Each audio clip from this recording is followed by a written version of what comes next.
I, Andrew Withers, do solemnly swear or affirm that I will support and defend the Constitution of the United States against all enemies, foreign and domestic, that I will bear true faith and allegiance to the same.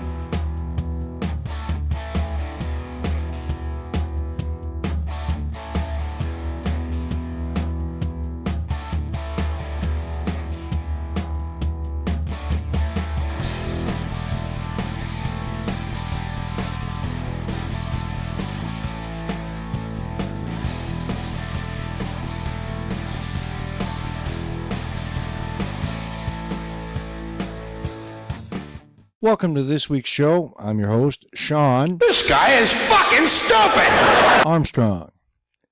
You can't discuss gun crime without discussing the actual problems. You know, the ones the government wants you to ignore.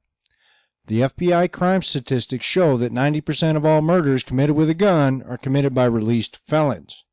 At least 25% are actually on probation or parole when they kill. As your government, both state and federal, are attempting to disarm you. They are putting you at risk by releasing the animals that kill.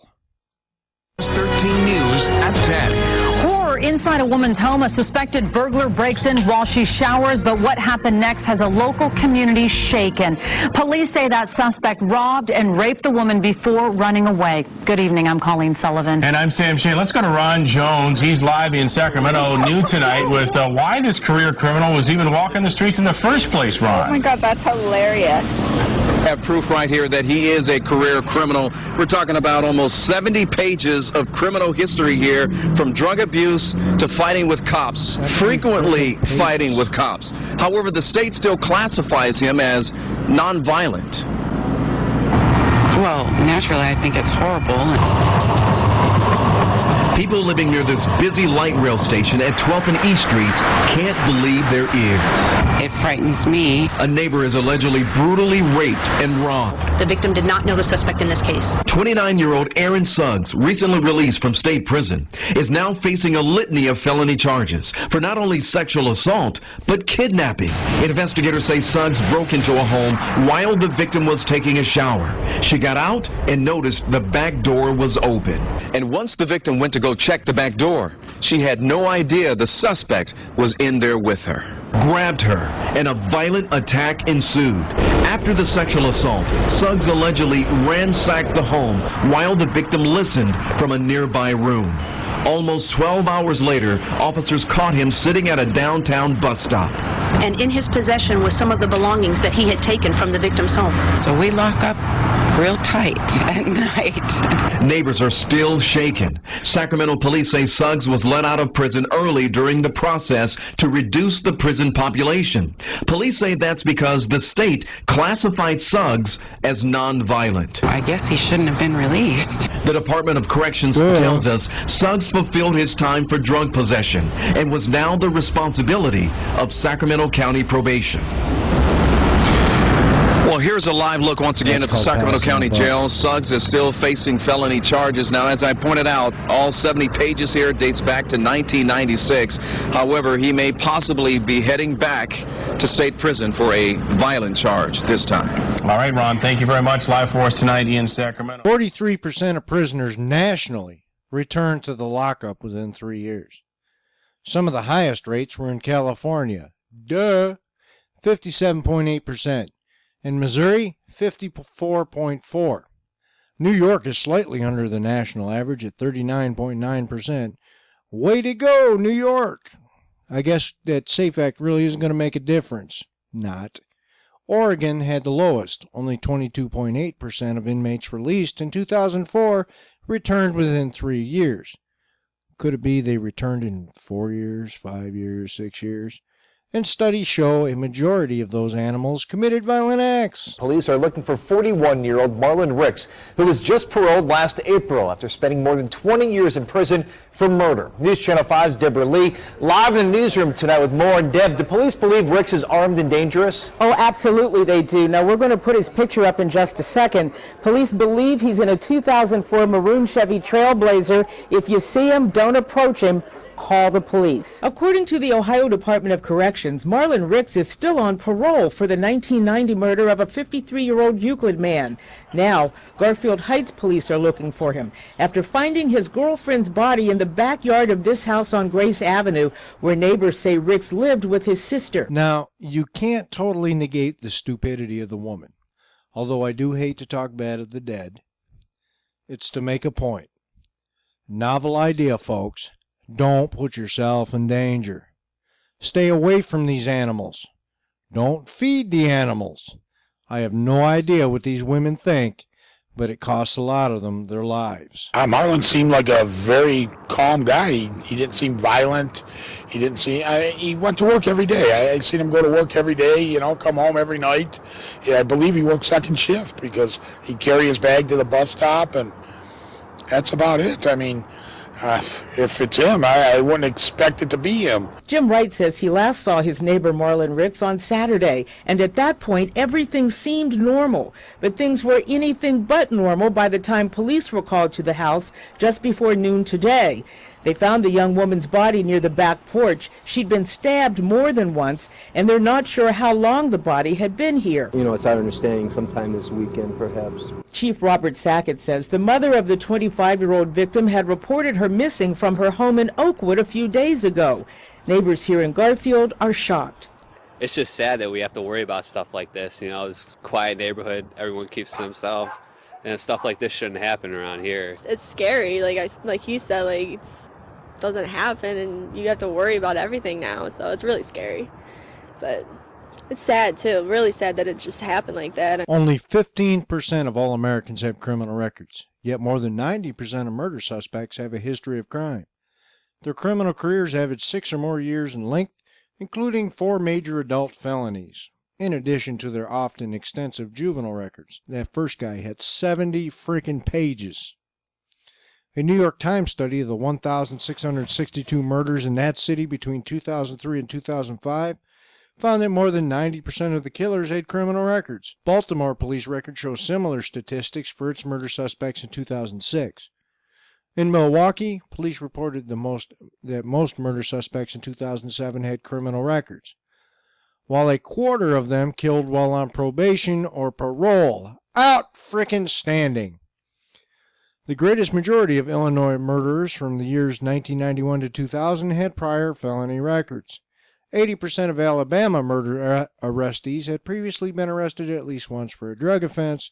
70% had 3 or more prior drug arrests. Gangbangers, in addition to their arrests for other crimes.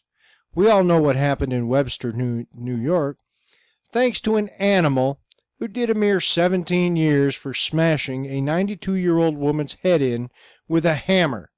But they keep disarming you while they let the animals run free.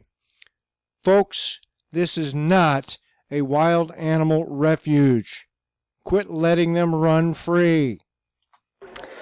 Police have not yet released the name of the victim because everyone in her family hasn't been notified. Now, in addition to murder, Marlon Ricks also did time for aggravated burglary, kidnapping, and felonious assault. Again, police believe he is armed and dangerous, and you should call your nearest police department if you think you know where he is tonight. Deborah Lee, News Channel 5. I'm not going to lie. I would prefer you shoot the son of a bitch, then call the police, because those morons are going to let him out again. He committed murder, burglary, felonious assault, and kidnapping. What do you have to do in this country to be erased? I don't know. Piss off the federal government? Federal marshals call him Northeast Ohio's most dangerous fugitive. But last year, the Ohio Parole Board set convicted killer Marlon Ricks free. Now he's wanted for murder again. Tonight, an exclusive 5 on Your Side investigation reveals the number of inmates being paroled is rising. Well, the parole board says decisions to free violent inmates like Marlon Ricks are not driven by efforts to increase that parole rate. But records we found show in the first 6 months of this year, paroles have doubled. In 2011, Ohio's parole board released 133 inmates. Marlon Ricks was one of them. Judy Coleman says that decision cost her daughter's life. Marlon has never been allowed to be there to meet her, that she might be alive today. Less than a year after being released, Ricks is suspected of murder and is on the run. I'm feeling that the board should be made to pay for releasing him and him taking my brother's life. They should be charged as accomplices as far as I'm concerned. The son of a bitch should have been dead. When you find a rabid animal, you put it down. Take him long after he got out, and he snapped again, apparently. Drew DeSerto oversees Ohio's Fugitive Task Force. The crime that occurred this year in March, the stabbing, was brutal. Danielle was stabbed 14 times. Her body found at this Garfield Heights home. It was a brutal stabbing. Brett Vinokur runs an Ohio watchdog group that monitors the parole board. Is it your belief that the parole board is releasing dangerous inmates back into the community? I'm absolutely 100% certain of it. So, 5 on Your Side reviewed parole board records. We found 138 inmates were released in the first 6 months in 2012, compared with just 62 released in the same period a year ago, up 122%. Records since June have not been released. Yet, a check of the prison system's website shows Alfonso Johnson, convicted of killing a 16-year-old honor student, was granted parole just last month, despite objections from prosecutors who called Johnson a clear danger to society. Again, I have to ask, what do you have to do to be erased in this country? You kill someone, all you have to do is bide your time, and they'll release you back onto the streets. People, arm yourselves. You are on your own. Cynthia Mauser chairs the Ohio Parole Board. No, there's no effort to attempt to increase the parole rate.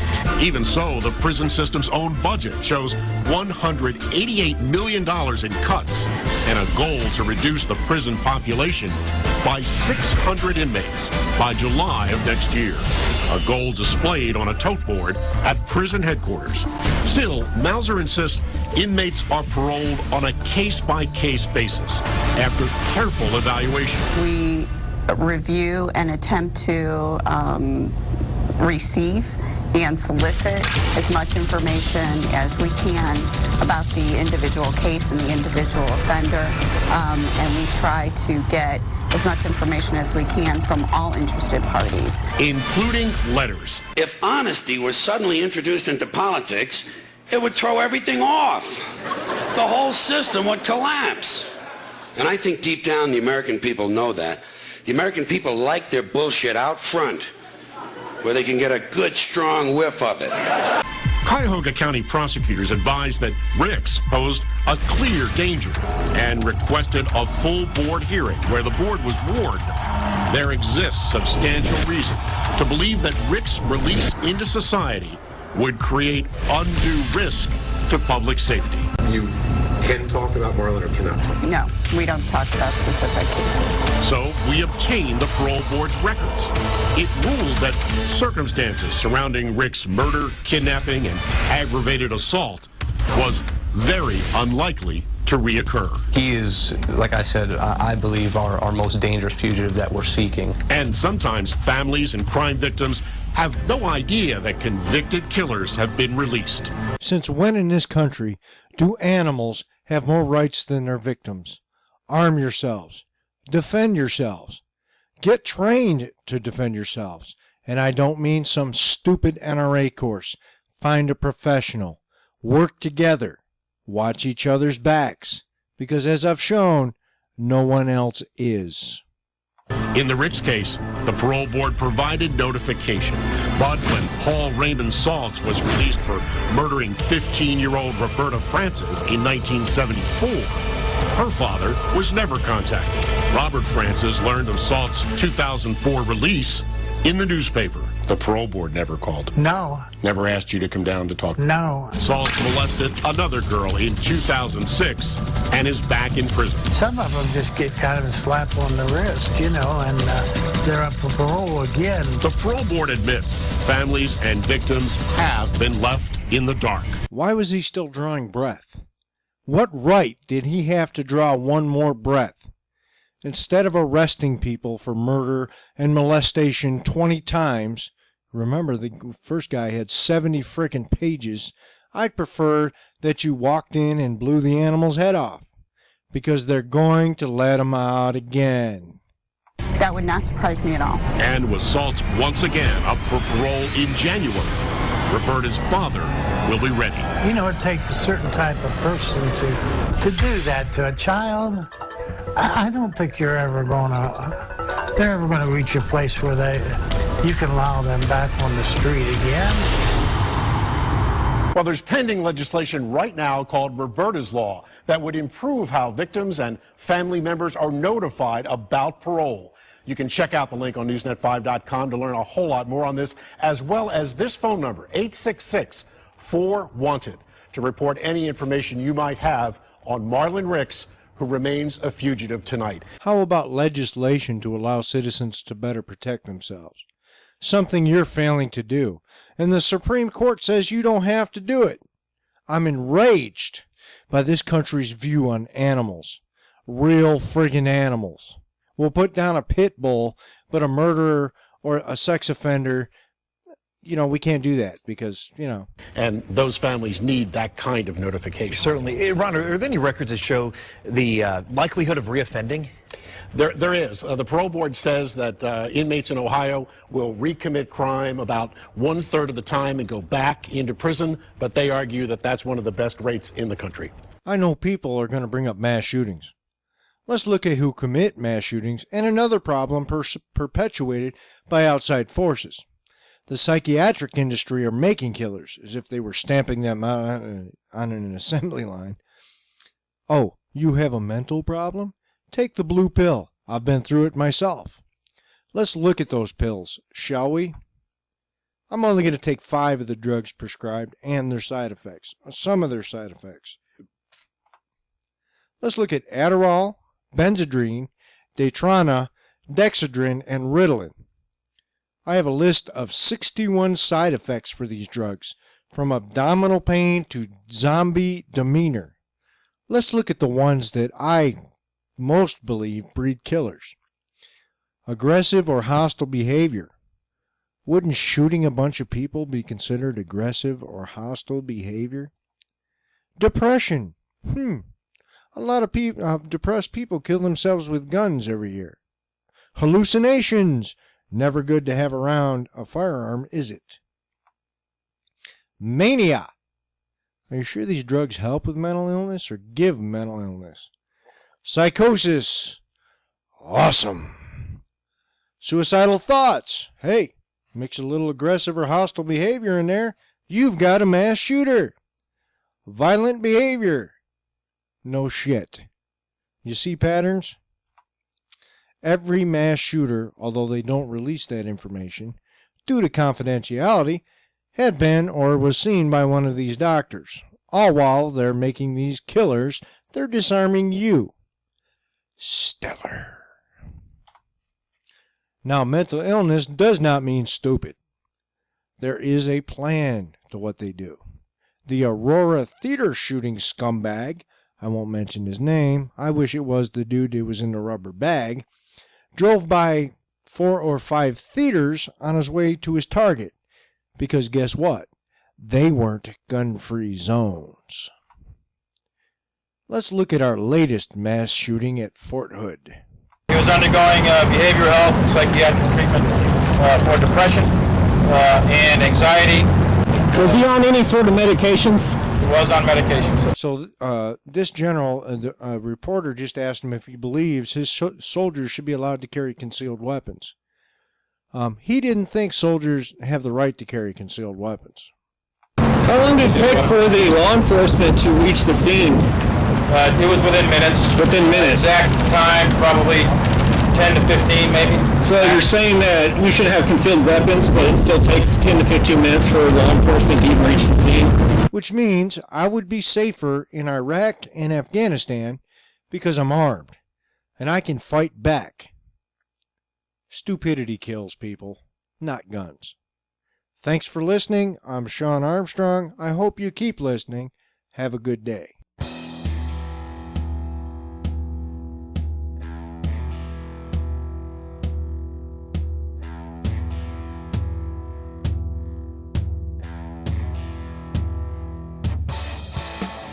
I, Andrew Withers, do solemnly swear or affirm that I will support and defend the Constitution of the United States against all enemies, foreign and domestic, that I will bear true faith and allegiance to the same.